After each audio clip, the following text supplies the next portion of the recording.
Hello everyone, কেমন আছো তোমরা সবাই? আশা করছি ভালো আছো, সুস্থ আছো। তো আমি উঠে পড়েছি।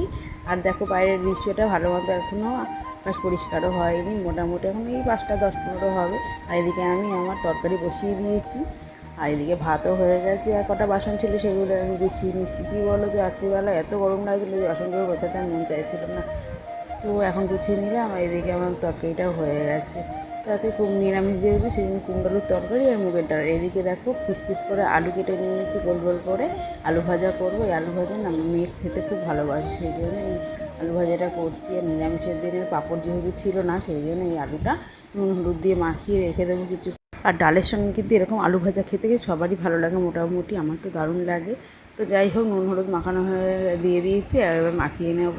মাখিয়ে এবার চলো ভাজছি, তোমাদের সঙ্গে শেয়ার করছি। তো দেখো কড়াইতে তেলটা গরম হয়ে গেল। আমি জানি তোমরা সবাই জানো যে কীরকম করে ভাজতে হয়, তবু একবার তোমাদের সঙ্গে শেয়ার করলাম। তো দেখো আমার ভাজা হয়ে গেছে, কেমন লাগলো।